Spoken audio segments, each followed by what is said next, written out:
Willkommen to the show. I am joined today by a friend and a man who has been significantly influential on my thinking, and a lot of other people's thinking too, with his book, The Woman Racket. When did this come out? Oh no, that was a Great Immigration Scandal. Woman Racket. I'm just flicking through it now. 2008. 2008, I think. Yeah, 2008. I That's think, yeah. right. It's a book I It's absolutely ancient now, love. isn't it? It is ancient now, but it's still absolutely a great read and very important read as Well, well. It's I'm going yeah, to be doing a big update of it. Well, a completely different book, obviously. Starting working on that fairly soon. excellent. Is that going to be the popular version of Sex Difference Explained that you That's going can? to be the actual popular book, rather Excellent. than a book calling itself popular that isn't really. Yeah, because I mean, Sex Difference Explained from DNA to Society, Purging Gene Copy Errors. When did you bring that Yeah, out? well, you That's just snap your title on that. 2016. Yeah, And that was for an academic audience. it's absolutely for an academic audience. The information in there is absolutely critically important, and you know, it's a great, really useful book, which you can get for free, can't you, on New Male Studies Journal? Yeah, But I mean, I would definitely recommend picking up a copy on Amazon because it is the kind of book that you're going to want to go back to and refer, and find out what was that study again and what was that what was that information.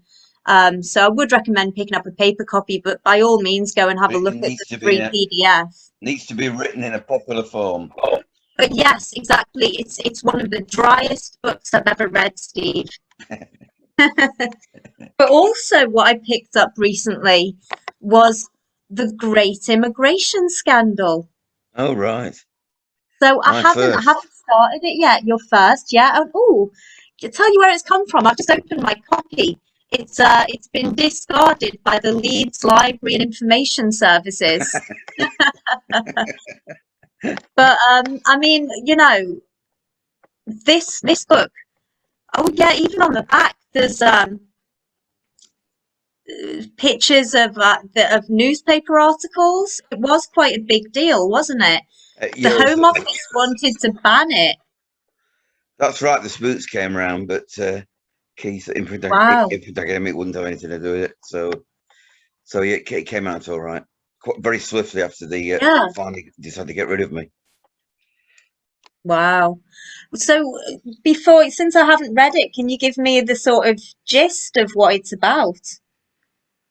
Whet my Uh, appetite. well, it's just well, it's in two bits, dovetailed. Yeah. So there's the timeline, all the events, which obviously are more relevant back then. They talk about back in 2004.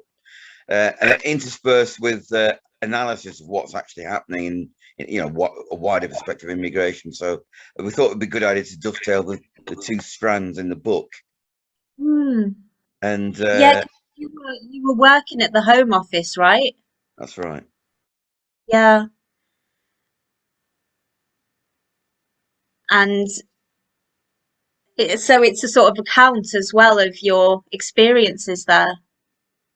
Yeah, I mean, I started work there, and the first thing that struck me was all the equal opportunities and diversity, which obviously, I mean, I hadn't really got the woman racket into shape at that point. It was on the back burner sort of thing. Ah. But I was quite well aware, obviously, of all the bizarre equal opportunity diversity ideas about. And the Home Office at that time was designated the lead organisation in UK government for equal opportunity diversity. So obviously, I came right up against it, and I critiqued all the sessions. And they wrote a big report saying that I should be sacked and that I wasn't. and then I realised the work. So I worked in immigration, obviously, and then I realised the work I was doing was none of the immigration rules were being adhered to. I thought, well, Hmm? if they're going to get rid of me on equal option diversity issues, I might as well actually beat them to it and and whistleblow all the illegal nonsense with immigration. Which is what I did. Wow. Best decision I ever made, I think. So this one, who was in power when this came out? 2004 would have This been is Blair, Tony wouldn't it? Blair. I Yeah. remember very well because I remember looking at his bald head from the seating in the House of Commons when Michael Howard invited me to attend PMQs when he asked us all his questions were was Tony Blair going to agree to see me? Wow. Of course, Tony Blair refused. What a surprise. Tony Well, Blair might be like my least favorite, shall we say, to be diplomatic, of all the politicians, actually, like globally, because he's very slimy, isn't he? exactly He that was. was It was the he word I that was going to introduced use. all the. It's he that introduced all the massive increase in, the really uncontrolled mass migration. Was Yeah. his government with Blunkett? David Blunkett was the Home Secretary in charge at the time, and he admitted afterwards they'd no idea what they'd actually set in train. They'd no idea that they were going to be flooded with the huge numbers that they ended up with. Ah, right. So that supports Douglas Murray's cock-up theory of history, where he Well, thinks, no, it was motivated by hatred of the masses. They yeah, wanted to flood the country with people. The old Marxist idea, the neo-Marxist idea that the working classes are not going to become the proletariat because they're too well off and they've given up on revolution. So we need to bring other people. We need to have other groups that can act as the great vanguard for the Marxist revolution. And one of those, obviously, yeah, is bringing in immigrants from supposedly not advanced capitalist countries who are not full of false consciousness. uh, This yeah. bizarre Marxist Well, ideas. you know Something what? to do with that rubbish. That's what it is. I was at these two events the last two nights by the Lotus Eaters, which is Sargon of Akkad and Count Dankula and a crew. I was at two Oh yeah. live events they put on, and this guy called Callum did a speech which was fairly egregious. I mean, it was meant to be funny, and it was fairly funny, but it was not my favorite of the night. And it was something like "Why Feminist Immigration Policy Will Save the West" or something like that. And the sort of thesis was that the perfect immigrant doesn't commit crime, um, doesn't steal our jobs or something, doesn't do this, that, and the other. And it, transpired that it's a woman. Um, and one of the slides, though, that I did find incredibly interesting had actually been taken from some Labour Party report. And what they'd done was broken down um, voting demographics by religion. And the two most interesting ones were the Jews, who are all voting Conservative, and the Muslims, who are all voting Labour. Well, I dispute the last one. I think I lived in Leicester for 20 years. I could take you to meet a lot of Muslims. I'm sure would not be voting Labour. In all Uh, these, there are always subdivisions in all yeah, these groupings, yeah, oh and yeah, even that's amongst true. Muslims, Yeah, they're very different groupings. yeah, So I would imagine that's probably changed quite. I mean, I imagine that's a rapidly changing stat because the voting patterns of yeah, migrants in general have been shifting very rapidly. yeah, that's true. I Apart from know. the Jews who are not daft enough to vote Labour. Yeah, did you see the stats for the demographics, like the immigrants in the US in the last presidential election? Not that I can Because recall. what was bloody lovely was that Oh, Hispanics. A lot of this. everyone from like communist countries was voting Trump. Yeah, Yeah. And no, it's no, like, no come on, surprise there. like listen to them for God's sake. They've got some Yeah, bloody knowledge, they've got some experience of this. They and of know course a what's lot. going to happen. Exactly, and a lot of Hispanics, Yeah, actually, contrary to expectation, were not voting Democrat. yeah, yeah. It's an interesting time. An interesting time. I always used to think when I was a kid growing up, like, I wish I lived in interesting times, and now Well, I do. I'm not they've so been a bored bit anymore. too interesting, haven't they? Really, I mean, Too it, bloody it's interesting, yeah.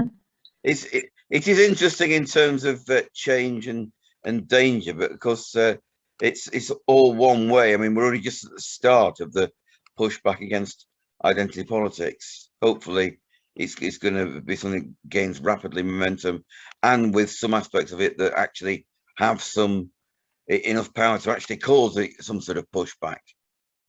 Yeah, And we've been steamrolled with the whole thing for quite a long time now. we have So been it's not very interesting in steamrolled. that point of view. Yeah, yeah, and And, I feel it's a sort of like white middle class um entryist kind of aggression well, against everyone else. it's yes, it's got a history dating back, as I've written in my online piece on the origins of identity politics and political correctness, which are two separate things, but that's different discussion. I mean, the root of this is almost a century old now. With Oh the yeah, beginnings of Frankfurt School, but it was yeah, less backlash against the masses for not rising up, as we touched on earlier, and yeah, that's just become more and more vehement. So the penny that hasn't dropped with most people yet.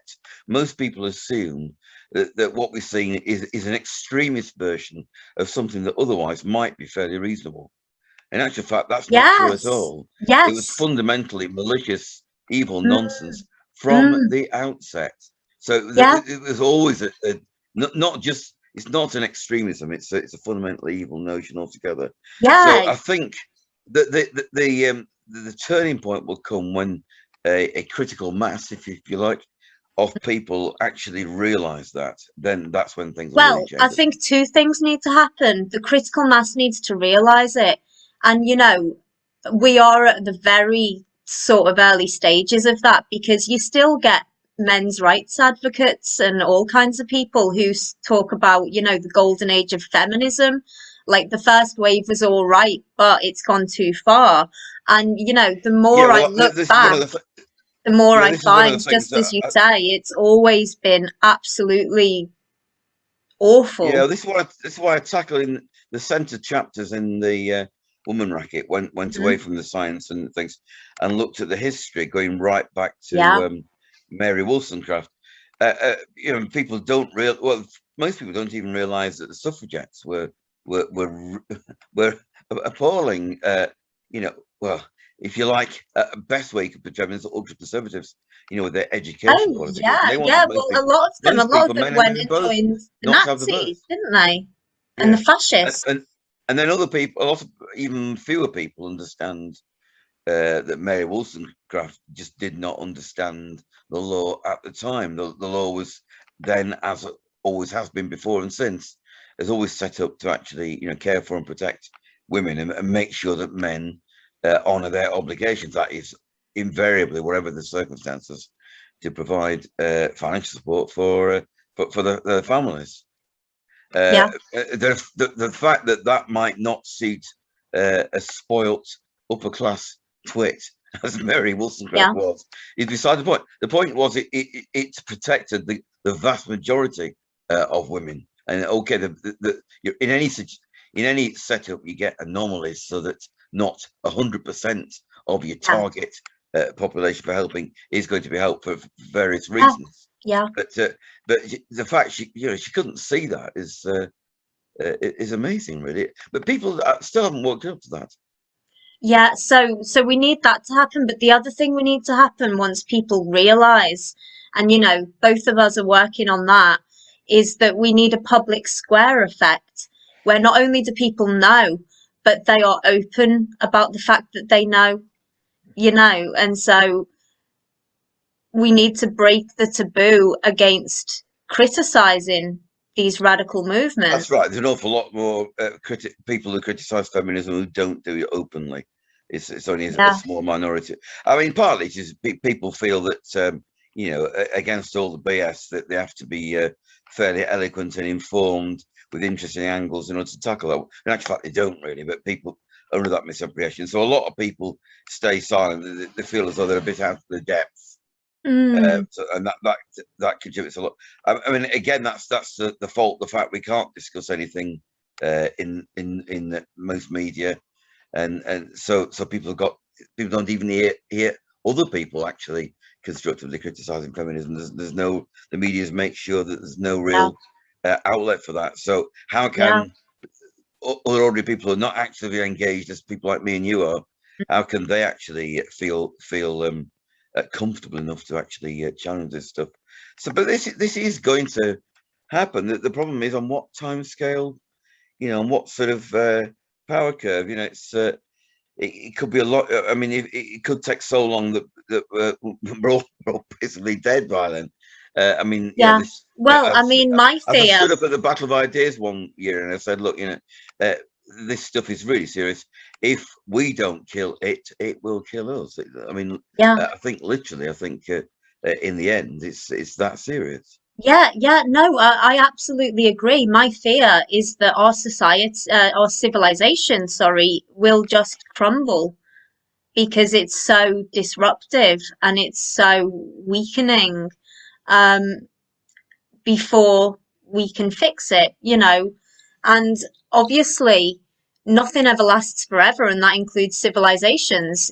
And Well, hopefully, of we course, are, that certainly includes ideologies, and ideologies yes, can crumble quite fast.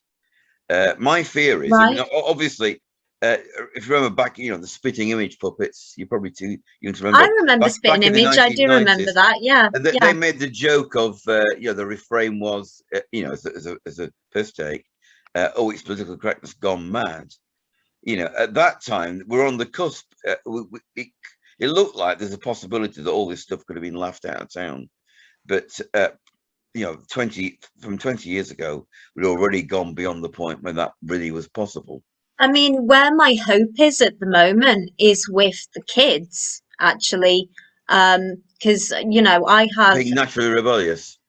but yes, actually, yes, because I've got a 9-year-old and a 12-year-old boy, and the indoctrination that they get in school is so ridiculously extensive and labored that they see straight through it. And, Yeah. you know, I mean, the eldest will come out of school and tell me what he's heard from his teachers and what he thinks about it. And my God, he's always spot on.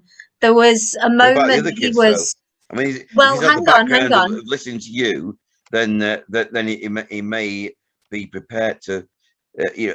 Well, I'll tell you what I tell him. So he comes out and he'll say things to me like, Mum, they asked us whether we think biological sex is important. And it was very obvious that the correct answer was no, it's not at all. But I said yes. And it is, isn't it? Of course Because, it is. you know, Yeah. men have evolved to go hunting and protect and provide, and women have been, you know, have evolved to Well, nurture of course, children, as you haven't know, my they? argument's a lot deeper than that. Yeah, but That's for nearer the surface. he was 10 at the time he said that. So I Yes. think that's pretty Yeah, impressive. it is. And Yes. I what I did was I filled in the gaps with Yeah. yes, there are studies, you know, there are studies on newborns that show that the boys prefer to look at mobiles and the Yeah. girls prefer to look at faces. There are studies on monkeys that show that the boys prefer to play with cars and trucks and the Yeah. girls prefer to play with dolls, you know, Yeah. and this, that, and the other. Preference theory, you know, Catherine Hackim's baby and all of that. And what I tell him is that, you know, if he wants to stand up in class and say it, you know, go right ahead. But if he doesn't, I say just tell your mates, son. Yeah. Yeah. And But of course, I'm very hopeful. there's zero discussion, dissemination at all in the society of what are the actual roots of biological sex difference, or rather sex dichotomy. I mean, that's just for rarefied academic circles, and most of the people in those that actually poo-poo anything to do with biology anyway. So we're a very, very long way off before any of that's going to filter through, I fear. Yeah, but I mean, it's not just it's not just the sort of evolutionary psychology ideas, which I think are getting through to kids, through conversations that people in the sort of men's human rights movement are having on YouTube and stuff like that. But also, I mean, and there's a beautiful parallel because there's a book that I would love, but it costs about 80 quid. But basically, it's a coffee table book. And what it shows is that the subversive anti state ideas within the USSR were all coming out in children's books. That's Right. where the creative subversives dissenters went. And actually, when I watch the cartoons that the kids watch with them, there is loads of it. There's an episode of The Amazing World of Gumball, which is about a sort of bipedal cat who's blue and has a brother who's a bipedal goldfish. And they go to school and have fun with characters that are peanuts and flowers and stuff like that. And there's one episode wherein Gumball the cat learns the art of tung fu. And tung fu is the art of destroying people utterly just with words. And so he is sitting in the canteen, in the school canteen, and this flower walks up to him and says something about his sandwich, like, shouldn't you be having brown bread because it's a bit healthier? And he sort of lashes back that, that's so classist because, has she considered that perhaps he couldn't afford it because he's too poor? And then she says something about, well, it's just that, it might make you fat or something like that. And he's like, well, that's fattest. Yeah. And it goes on, getting more and more ridiculous. And then in the end, the flower actually wins the argument because she just looks at him and says, I forgive you. And he goes like steaming through the walls and like he's knocked out in the playground, because she's just been a nice person. Um, and that's what the kids are watching for fun. That's good. I couldn't believe it when I saw it. I was so made up. Well, so there's hope yet then. There is absolutely hope, but I mean, even that scale gives us another 20 years before any of those kids are in politics. Yes. Mm, I mean, it's hard. I mean, having said that, we do know from the stats, in the wake of Brexit, there's various, there's quite a big, very big study done looking at attitudes, and they found out that all the Brexit voters, of course, were a majority, they were all virtually all aligned against, I think, what the study characterized as PC, whether it's to do with race, women, whatever. yeah. So there does seem to be remaining intact. There's a majority common sense view which does remain intact despite all this, and I think Yeah. it's likely to continue to remain so. But the problem is, of course, as soon as people bring their common sense to work, for example, if Huh. they're working for any public organization or any sort of corporate Mm, sized employer, yeah. they can't actually express common sense and get or keep a job. Well, I think they've got to absolutely. that stage now, haven't they, really? Absolutely. I mean, I'm very lucky because the field I'm working in the care industry, we are, um, a lot of our clients are old, and they're all very based, and a lot of the staff are, we have Eastern Europeans and we have Jamaicans, but they're, Eastern Europeans, Jamaicans, Africans, who have a good work ethic, Yes. and they're actually very based as well. So, when I spend time in the office, I can absolutely speak freely, which is Yes. fantastic. Yes. But I know, from anecdotes from friends that most sectors are nothing like that. But obviously, but even there, the people who are administering this stuff are, most of them are part of the common sense majority themselves. They're just going through all the motions because they have to. I mean, this is what it was like in the Soviet Union. Very few people in the Soviet Union actually believed in the system at all. Most of them had to go along with it, and quite a lot of them who were actually doing a lot to actually on the ground impose it were themselves not necessarily against it, but didn't necessarily agree with it. So it's you get this society scale Emperor's New Clothes scenario, don't you? This is it's becoming more and more obvious to people here, just as it was in Eastern Europe before the Berlin Wall came down, that there is this really big Emperor's New Clothes, and of course once people realize that, then they start searching out, and of course now we're in the era of the internet. People can search out YouTube videos and things and investigate this, and that will confirm their suspicions. So hopefully this new culture of the internet will speed things up, but of course Silicon Valley can close lockdown.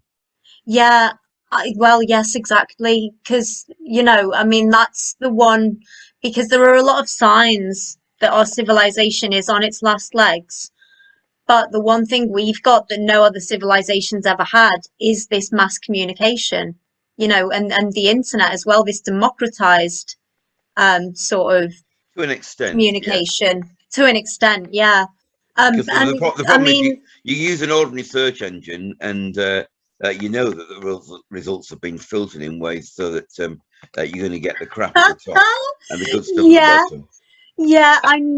I know. There's really silly things like you can, if you search for white couple, you go about a line or half a line in, and you get in like black couples, gay couples, or white straight couple. Sorry, they will not let you search for that. I mean, I actually searched for my own paper on there not being any scientific basis to the notion of misogyny. Yes. And until I actually typed in the exact title, the first half of it of the paper, nothing came up. No way. So it's quite clearly that there are filters. I don't know how the algorithms work, but they'll better link up things so that the algorithm will work on the basis of this guy's written dodgy stuff before, therefore this is probably dodgy as well. Well, I mean, they probably wouldn't like. I assume that's on New Male Studies Journal. But it's also on my website as well, of course, and right. And it's on ResearchGate and Academia. Oh, it's also on ResearchGate, right? I mean, ResearchGate. I mean, there's several thousand views of that one paper on there already. Excellent. And that's just on ResearchGate. So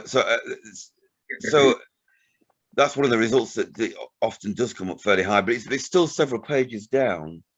There probably are one or two rows into it where you might stumble upon it, but if you try and go to think some of these things directly, that's when it seems to. I'll tell you what was really odd actually.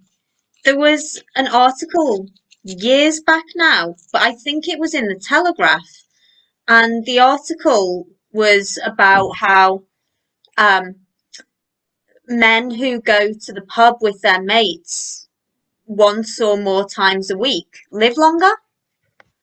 And I absolutely love it. I think that's such a great finding. Well, it's not unexpected, of course.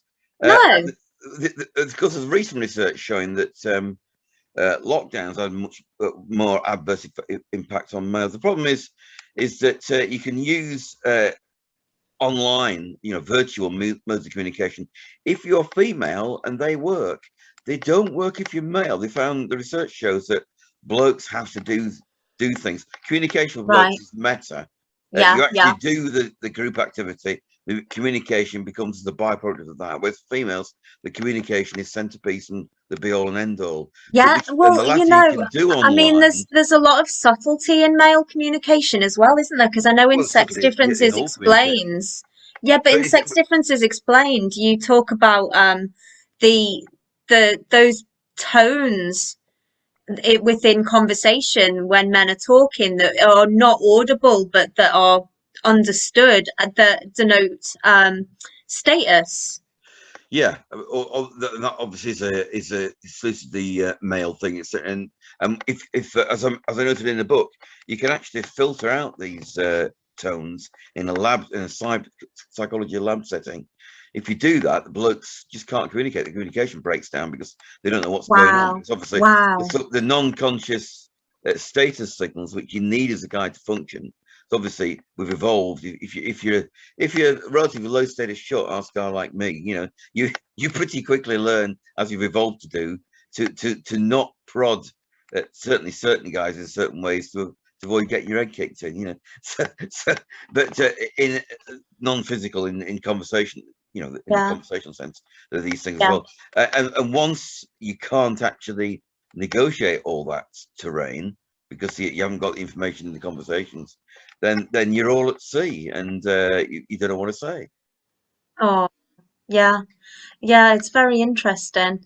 But yeah, sorry, the Telegraph article, I'm sure it was the Telegraph. And I've shared it many times with people, and I went to share it with a friend recently, and it's just not on the internet. It's not there anymore. Yeah, well, stuff does get. I mean, it might reappear another. It'll be on a database somewhere, I would think. It's very hard Yeah, for them to. It's easier for them to knock stuff off so people find it hard to search for, but to completely bury something so that if, for example, you or someone else thought, that's a really good article, I want to resurrect that, and you post it elsewhere, you could probably get it back up on the it's sort of readily accessible on the web again if you made a bit of effort. You better track down where it is and then make it more available. yeah. So Well, I the mean, it's web does work to an definitely. extent like that, because the overall news management of mainstream media is such that by and large, most people who aren't actually focused on really getting in the know about certain things, when they've got a strong suspicion they're being fed a load of BS. The majority of people who aren't that they really don't really get to see things. Yeah. I mean, the classic example is again about this latest woman in London who was, highly unusually Oh, murdered on the street, and even GB News, and I've contacted about this and can't seem to get through to them. Uh, have the sort of standard extreme, separatist feminists on, really spouting virulent hatred towards men, and there's no. I mean, I think it was Michelle Dewsbury did say, and went on. Oh no, I'm thinking of talk radio. Julia Hartley Brewer, her opening argument, which she stuck with, saying, "Look, I know you're saying this, but it's true, isn't it, that you're several times more likely to be seriously assaulted or killed on the street if you're male than for a female? male. That's Yeah. that's the overall thing." But she didn't then follow it up with other much more interesting lines, and obviously she's still totally non-knowledgeable about domestic violence. She hasn't bought any of that at all. Yeah, I did write to her asking her to sign the non-feminist declaration, and she was absolutely completely offended. She wrote back really upset, saying, "Well, I am a feminist," and we Yeah, had a back and forth, and it became cordial by the end. But she's still yeah. identifying as a She has feminist. got blind spots. Like she ranted Well, on don't for we weeks all? and weeks about when Trump and the Republicans quite rightly pointed out to systematic electoral fraud. And she says, Yeah, "Oh, Trump's going about this. He lost the election. He needs to admit that." Well, in actual fact, there's quite a lot of evidence that he would have won the election if it hadn't been rigged in the various ways that it was. And she yeah, just gets it into her head, as so many even people who are much more sensible than most in mainstream media, they still seem to have these basic things they can't go beyond, because they're obviously worried there's somebody breathing down the neck about, yeah, there are certain lines you can't step over, and there are yeah. these You don't shibboleths. want to. You don't want to become David Icke. Well, nobody, certainly nobody, even David Icke doesn't want to become David Icke. But yeah, you know what I mean. I mean, so even someone like Julia Hartley, who's been brilliant on all the COVID nonsense, inviting Carol Sikora on virtually every day, really going to town on how the government's got this completely wrong in pretty well all dimensions, should do that. But as you say, she'll still prattle on about being a feminist. clearly not understanding what feminism is. But you know what's interesting? Guess who's really hot on COVID? Like shit hot. Is that? Naomi Wolf. Oh, good Lord. Good Lord, I know. I mean, I mean, you can't get much more obviously, brain dead like, than Naomi Wolf, normally. the beauty myth and all that, like all of her feminist books, and I've read a lot of The her most books. vacuous book ever written. Oh, they Is are my opinion. so vacuous and they're so badly researched, and the sort of evidence she presents in those feminist books is just garbage. It's Well, absolutely she's on her guard lies. now, of course, because interviewers know that she's full of this nonsense, badly researched, Yeah, and they'll actually do dig in themselves and confront her in yeah. interviews. So she's. I don't think Miss Wolf will be doing any more books on men, women somehow. Well, yeah, but I mean, there are some things that she's absolutely right on. Like, for example, buffer zones around abortion clinics. She stood up years ago and said she absolutely opposes buffer zones around abortion clinics to stop pro-lifers looking eye to eye with the women who are going for the procedure. And, she said that there is no real right to protest if it's a right to protest far away where the people you want to connect with can't see you. Yeah, I And mean, she it's also more like pointed out, the clocks. All clocks are right twice a day, sort of well, territory, isn't it, really? I mean, she's also written a book which has come in for a lot of criticism, but I think is fantastic, called Letter of Warning to a Young Patriot. Sorry, The End of America, A Letter of Warning to a Young Patriot. And it was written during the Bush presidency, and she was seeing during his presidency echoes, because obviously she's Jewish, and she was seeing echoes saying they did this in Germany, they did this in Germany. And so she then went on a sort of journey looking at authoritarian societies on the left and right and trying to distill the steps that they take to close down open societies. Sounds like she's doing penance then Yeah, for but she then, she revisited it within a speech at the New Hampshire Liberty Forum during Obama's presidency, and she said, "I was really glad when he got elected, but things have got so much worse under yeah. him." And now, she sees it again getting worse during COVID. And yeah, she's really good on all the sort of numbers and the stats and digging Well, into thank what the goodness she's good media at are something. saying and what is actually the truth. Well, so thank goodness she's good at something. She is. She's absolutely good at something. I'd love to have a beer with her, actually, and we could have a war over feminism, but we definitely have some points of agreement on other things. But there are other feminists who have. I mean, Germaine Greer has certain lines which make sense. I mean, Absolutely. I do have, a grudging respect for Greer. yeah. Absolutely. I mean, I met her once. I was in a BBC TV Oh, debate Sunday morning about rape, and I put forward the problem of the likelihood that most reported rapes were actually false. yeah. Germaine Greer did not intervene. She's long held the line that far too much is made of rape, and it's been Yes, yeah. elided with much milder forms of sexual assault, Yes. and the extreme feminist line of coming down hard and not seeing that gradation is actually harmful, because it undermines pursuing and punishing actual the Real real problem, predators. the Yeah. real predator rapists. Yeah, but Which also, I mean, she did a good speech on it, that I've seen on YouTube, and she was telling the story of a friend, and she became aware, grotesquely, because she was sleeping in the next room, that her friend's husband, I mean, he essentially raped her friend, and she was in the next room listening to it. And she spoke to her friend the next day, and her friend said, "Yeah, he does it all the time."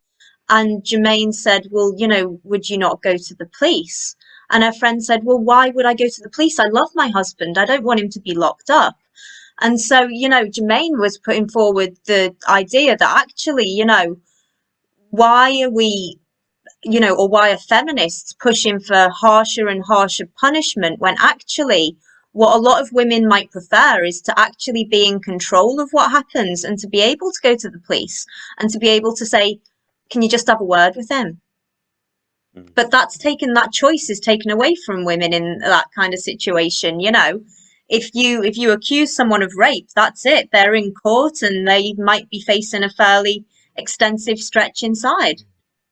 Yeah, well, I mean, Greer is on the cusp between old feminism and all the really hardline neo-Marxist based stuff, isn't she? I mean, the neo-Marxist based feminism has zero interest in helping women at all. Yeah, Any form of women, it's all about man hating. Now, absolutely. there is man hate. There's quite a lot of man hating in Greer as well, Oh yeah, and there was in the first but I wave think as well. but I think she does actually think a bit about certainly on a line with rates. A case in point, she does think, well, actually, how do we actually Help realistically help women. women here? Yeah, So she exactly. and that's why she does come such a cropper with most contemporary feminism. Because most contemporary feminism is not that. It is pure man hating. Mm. In a neo-Marxist sense. I mean, yeah, Bogan calls it feminism with the mask off. Yeah. Yeah, which is true, I think, to an extent. But I was wondering, so you're one of the speakers at the International Conference on Men's Issues this year, Yeah. and I'm wondering what your speech is about. Can you give us Well, any yeah, it's spoilers? I discussed with Mike about it. I said, well, looking at the stats, as I mentioned earlier on Researchgate, my recent paper, which is wildly more read than any others, is the one on misogyny, i.e., there is no misogyny has no scientific basis of any kind, and the Yeah, evidence is of yeah, philosophy misandry. and misandry. Yeah, So I said, well, my new paper is actually on, which is an update of my paper before on pair bonding. But I thought, well, that's my new paper, but the one that's really seems to have caught got a lot of fire. people's interest is the one on misogyny. So maybe I should make a bit of that. And he said, yeah. So that's what I've done, and Excellent. I've managed to put headings on it, so people are better follow it much better than my previous first ever attempt of it for the previous year's conference. This one's actually got headings on it. Excellent. Yeah, you'll have to send me the link to the paper as well, so I can put the link in the description for people to read. But it's interesting that that's what you're doing now, because I remember very vividly the first time I met you. Do you? Yeah, I do. You do? Good. And I was sat at the back. I'd come in quite late to the Battle of Ideas, and it was a panel with Christina Hoff Sommers, Ian Dunt, I can't remember who else, and it was called something like Rape Culture, Myth or Menace. And I'm sitting there at the back, and I made a comment about how, because some girl had said, obviously it's a patriarchy because people tell rape jokes. So I stood up and said, love, rape jokes are funny because we know it's wrong. That's why they're funny. And then down at the front, this guy stands up and starts delivering a sort of monologue about how there is no such thing as misogyny. There is only misandry. And I'd maybe read The Woman Racket like a year before. And obviously, your picture as well is on the back of the book, isn't it? And you, at one point, you turned to the sort of audience because you were right at the front. And I was like, it fucking is Steve Moxon. And then I remember like fighting my way through the crowd as they're all trying to leave and I'm running down to catch you. And yeah, introduced myself and thanked you for your book because it's so important to me personally, and I think it's important to a lot of people And as wasn't well. on that panel that woman from the from Spiked? Because he's less Spiked now, and Sure. she slapped me down at the end about she was trying to make out that oh, it's just men's rights and it's men's rights. It's just another. It's like feminism Another in mirror. side of the coin, yes. Yeah, Oh, yeah. and she got All the the mic and Spike it lot ended. do that. I couldn't give her a riposte. I can't remember her name now. Was it Uh, Joanna Williams, yeah, perhaps? Joanna Williams, Yeah, wasn't it? yeah.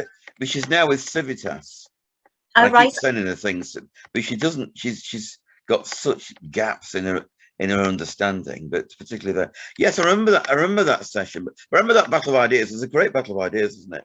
It was a great battle of ideas. It was my first one, and I met Steve Moxon. It was great. Well, I met I was you. talking about it last night actually with some people. Yeah, It was where we had that snap in the wine session, wasn't it? At the end. absolutely. The snap Yeah. that I'm going to lay over the video. So the snap that anyone who's watching is looking at right now. All That's a right. lovely picture, I think, as Oh well. God. Well, I've lost some weight since then, so that's just Oh, excellent. Excellent. I think I've put some on, lost some, put some on, lost some. well. I'm We've all up and done that. down all the time. Intermittent fasting is my latest way Yeah, but so I get down to make sure I can still get back in the 32-inch trousers, and then when yeah, a few weeks I'm back up to 34s, then I've got to do the intermittent fasting again, yeah, yeah. along with No, alternate days, long walks. yes, yeah. I'm walking and fasting is my kind of it's my lifestyle just naturally because my work involves walking, and to be honest, it's quite easy to fast during my working day as well. But I mean, my thinking is that fasting must surely be a fairly natural thing for human beings to do Well, because when find we it a were problem. hunting and It's not a gathering, problem, is it? It's not a problem. Anyway, we're good. We're going off topic, aren't we? we are going right off topic, yeah. Um, so my speech for I haven't even started writing yet, but Right. What's it on then? it's called "The Sins of Eve," and the tagline is something like, "Oh God, what is it? Female or Female how what? crimes that women commit and why they get away with it or something like that." Right. Yeah. Well, And that's one of my main areas with obviously with partner violence. yeah, yeah, absolutely. And that was one of the sort of egregious things that came out in the feminist immigration policy will save the West speech the other night. At one point he pointed to the conviction statistics and said women don't commit crime as much as men. And He's obviously not very. I shouted, that's convictions. Yes, exactly. Yeah, But not obviously, his statistical sense even worse because they can't have read any of the basic stats on migration because it's all men. Not many yeah, women arrive here because it's the guys that get up and go. Guys want to make a new life and get mm, status, etc. And they're the ones that come here. right, right, yeah. Although I work with many immigrant women in my sector, I'll be honest. Oh, well, there are some of them. There's Yeah, some come as families, yeah, but the yeah, great bulk of migrants, particularly the ones that do the more extra, the Channel Dinghy Brigade. Obviously, they're going to be much yeah. more Oh, men. yeah, But yeah, it's men that that are facing mass unemployment. They're the ones that are most of the ones that are really pushed to actually get out the whole the country, the whole home where they grow up and actually make a new life for themselves. yeah. I But mean, that's they're the ones that are considered surplus and yeah. I suppose, women have a choice to go to work, but if they don't, there is certainly no social penalty for that. And and of course I in think most there's an countries there's internal no. thing as well. I think men are internally driven to Of course they are, yeah. work in a way that women aren't necessarily. Yeah, and in most cultures, That's probably a still today, gross there's no onus on generalization. women to work at all. Yeah. In fact, it's a form of pride for the family that still, in Oh, most parts yeah. of the world, the woman doesn't have to go out Yeah. to work, and if the man's any sort of bloke, he should be able to support his family unaided. That's Yeah. still, I would imagine, that's still the dominant. I mean, imagine that's still basically how most ordinary people feel in China. I imagine that social attitudes have not changed that much there, and certainly in India. Well, yeah, but you know what? I'm not Not a sure. middle class circle, but I watched an interesting documentary about credit in China. yeah. So it was about, you know, the national debt, which is climbing rapidly from like a base of bloody zero not so long ago, but also personal debt. And they were interviewing old people and young people, and the old people were like, if I want something, I save up for it, and then I eventually buy it. And the young people were like, yeah, I've got credit cards, you know, it's fine, it's fine. But you know, when it moved to a sort of consumer society, I suppose there does become an impetus to work, even for women. Yeah, I mean, but China's a massive place, and obviously Oh yeah, there's a yeah. big No, middle the class, but interviews were like in cities, I think. there's a far bigger population below the middle class level. Yeah, You know, most people, well, I presume probably most have of them more now live in cities. traditional values. Yeah, Yeah. even most people living in cities are not going to be part of the middle class, and they're not going to be. Obviously, there's a lot of women going to be forced to work with the circumstances, but their attitudes have not changed that much, I imagine.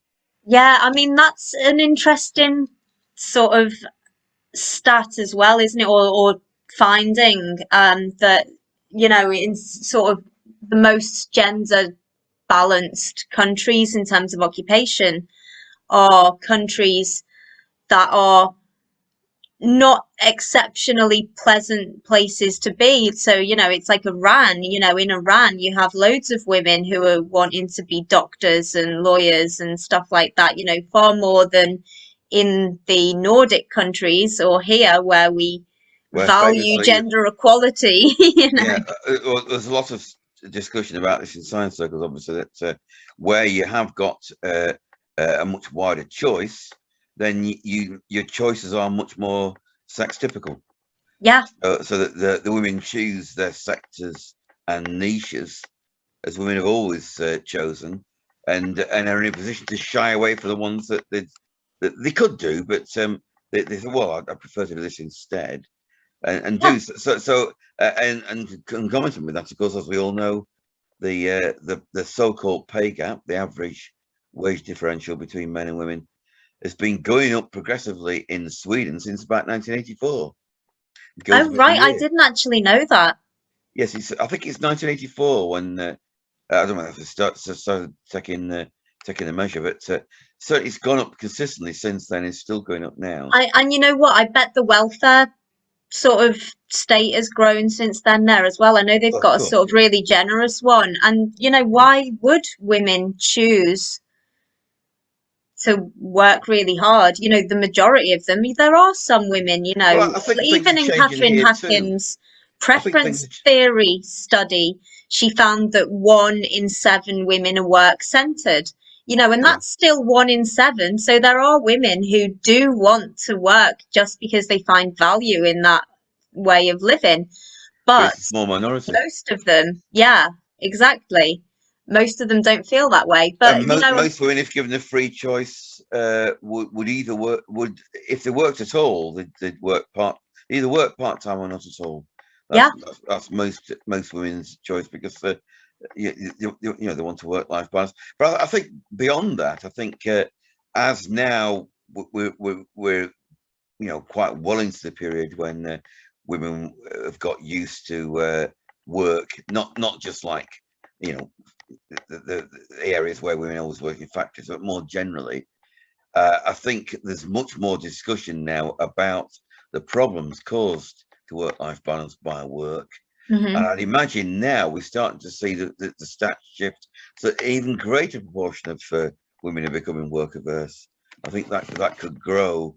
I think we could quite easily get back to something that's not that different to the status quo ante. You know, when it became a point of pride, you know, that men, as in my own community, which is you know traditionally a steel community next door to a coal mining community, and the idea is that you as a guy you went out to work, and it point of pride that I mean you know people didn't stop the wives going out to work, and some wives did. They worked at shops or in female you know friendly type occupations, but they weren't pressured. They didn't have to go out to work. Hmm. And certainly while people had kids, Yeah. Of course, they had more kids then, but that's obviously a factor into it. But certainly, while they had kids, they tend to stay at home. Yeah. Yeah. I think we Which could go back is, to something more like that yeah. than we have at the moment, particularly as with all the impacts of AI and robotics, etc. Oh, yeah. There's going to be a massive shakeout of jobs, particularly a lot of jobs that women do. I mean, admin jobs are becoming much scarcer now, and they used to take the vast bulk of female employment was in admin, Yeah. and that's going to be a thing of the past. So it could well be that there aren't the opportunities there for women anyway in the future. Right. Well, yeah, I mean, looking forward, there's going to be significantly fewer opportunities for everyone. I mean, men have already seen the bite of their jobs becoming obsolete, haven't they? You know, I mean, you were in a steel town and next to a coal mining town. Well, there you go. There's two examples of Well, it's whole automation, like demographics of men who lost their jobs. the valley I live, Fox's Steel, it's Liberty, but it's been sold off now. This is the main special steels facility in Britain. We make all the we make a large proportion of all the Oh, so aerospace. it's still active. Yeah, I mean, All in right. its heyday, when because it's massively overmanned and they diversified into all sorts of light projects, there was 6,000 or 7,000 working there. Mm. But now there's less than 1,000, but Yeah, the because of productivity automation. is 10 to 20, 30, 40 times. I mean, the guys say you look on the shop floor, you hardly see any guys. There's machines everywhere. Yeah. I mean, and they're very well-paid jobs now that are down there. Yeah. They're producing far more steel than they ever did before, to far Hmm. hher spec, with about Yeah. 1/6 of the workforce. Yeah. So, and that's not going anywhere. That'll be if they have to, they nationalise it before because it's absolutely strategically vital. So even Yeah. in traditional industries, they are to an extent bouncing back. But the main AI hit is going to be on white collar jobs. Yeah. The sort of That's what's lower coming grade now. white Yeah. collar jobs that where you tend to find women. A lot of you think, oh, well, they're going to be female niche jobs. People, interpersonal interaction. So how do you get rid of those? Because AI, that's what AI is targeting. An awful lot of jobs which people still think absolutely require personal interaction actually don't. You can get machines to do it, Yeah. and that's going to massively shake out lots of female employment. Be very interesting to see where. I mean, even care. I Yeah. mean, an awful lot of care as robotics is going to target that in a very, very big way, because Really? the financial squeezes on care is so strong that they're going to have to go down that line. I mean, obviously, the care you would think, and I'm sure he's going to remain quintessentially an interpersonal Yeah. interaction domain where you can't do without people. But an awful, productivity of care work is going to enormously increase through use of various forms of AI and machines to actually do a lot of the tasks that otherwise human beings have to do. Yeah. Yeah. I mean, I'm quite happy with that as long as human beings still get to provide emotional Well, support to yeah, people, because that's a very your pay should important go up part of the job. Yeah. if your productivity goes up, then because obviously pay is very low in the care sector, as I know, with someone Yeah. got a woman in a care home, Yeah. and my Yes. auntie in the care, she's moving to a care home now as well. We're going Oh, off topic. We're going off topic again, we're aren't we? going off topic. We are. We are.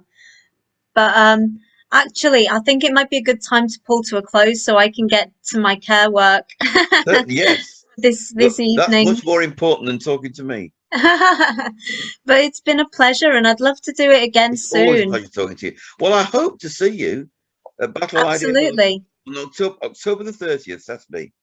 You Uh, are I'm, going to I'm see me at the Battle of Ideas on October the 30th. I 99% guarantee it. right, but I I've say you made may my have mind up. difficulty. I say, as you say, with public transport, obviously getting up there's quite a bit of a distance, but then Hmm. again, also getting cheap enough accommodation if you haven't got a car to get out further out Yeah. from town. might be I mean, of course, there's backpackers around, but I said the staycation thing is still so hot. Maybe I'll have to bring a tent. But then again, October the 30th is really outside the Oh, the that's main. true. Yeah, but it's just Yeah, it's a weekend, isn't it, when people do still go trekking. also true. Also true. Yeah. But it'll be a great event and I look forward to meeting you again. Yeah, absolutely. Yeah. Yeah, because this is, well, hopefully now COVID's more or less effectively over, really. Then there should be more events that we can all go to. Absolutely. But I'm because, planning on resurrecting messages for men. well, I should certainly So come to that if you do. yeah, well, maybe we could have how about a conversation? I really enjoy at Battle of Ideas, you know, when Claire Fox does her conversations with. We could have a Yes, conversation both sat on some nice armchairs and just chatting. How sitting in about that? armchairs is always nice. Yeah. There's a great bit in The Moaning of Life, or was it An Idiot Abroad? I can't remember, but Carl Pilkington says, you know, all humans want to do is sit on their arse. And the reason some humans, you know, they just sit on their arse all day, but some humans, they want to sit on their arse on a nicer, you know, chair. So they go out to work, but it's still just so they can come home and sit on their arse.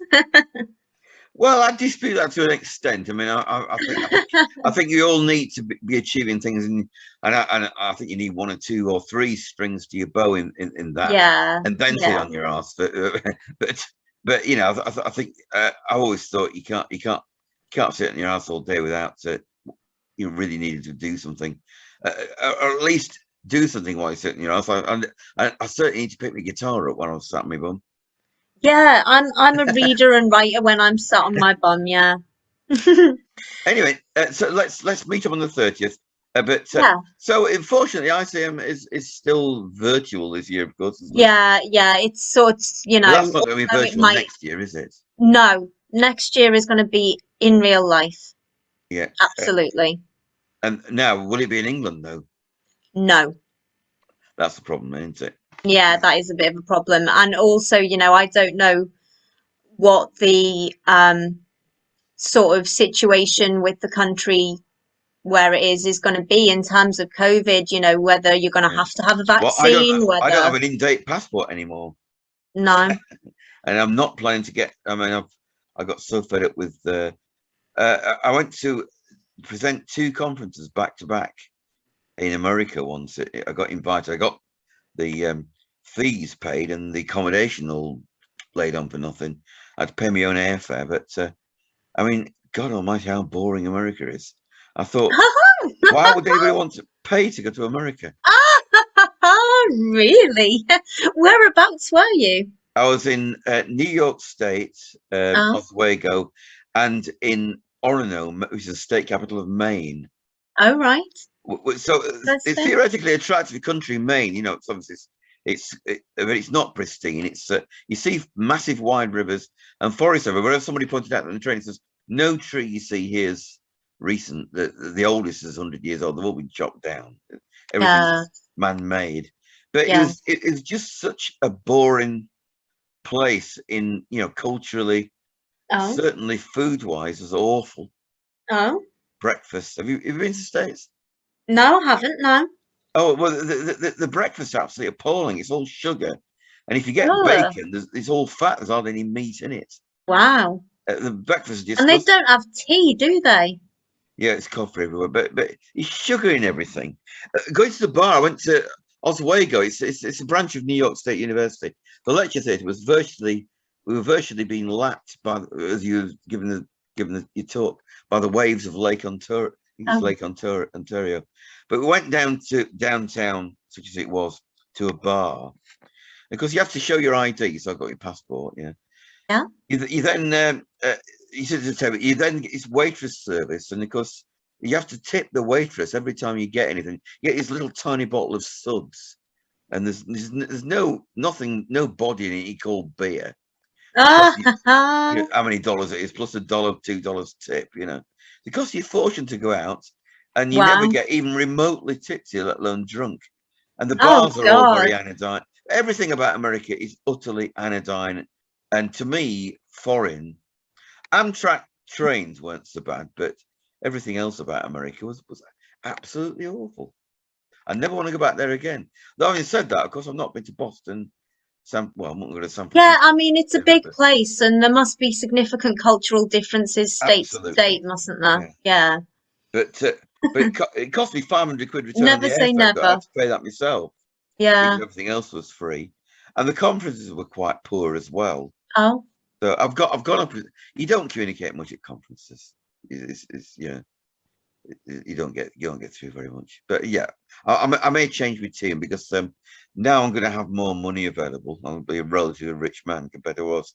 I'll probably start going to conferences again, yeah. and I love a and conference, yours, of course, even yours. I especially mean, mine. I'm talking about academic, science ones. I Yeah. should start going to them again. Anyway, Yeah. I'll let you get off to your work. Nice talking Yeah. to you. Let's talk again soon. And uh, query about anything about Buxton. I'll have a quick look myself, my end, see what. But it will be a probably expensive day out, given your transport from London. Whereabouts actually are you? You're outside London, aren't you? Hertfordshire. Right. So, but Mm. you would have to go back into London to get out. Would you on the train? Yeah, yeah, yeah. So Absolutely. it's going to Yeah. be difficult. Uh, Getting there and back, with the time frames and then the cost, and it might not be worth I the know. while. Oh, I think it's absolutely worth it. I But think it's going to be if a you look great at the list event of and you're there. topics, Yeah. I think are much more interesting than I think is it already happening, the 2-day one in Westminster they're running. And the topics were not at all interesting. And so I looked at that, it entertained going. I thought, well, these topics are not interesting. And as soon as I looked at the Buxton one, I thought, well, these look way better. Yeah. Well, there So, you but they're trying to do a showcase outside London to drum up the custom, aren't they? I suppose so, yeah. Yeah. But Buxton is an absolute delight. So Yeah. yeah, what you should do is, you wanted a time off, for you to go the day before.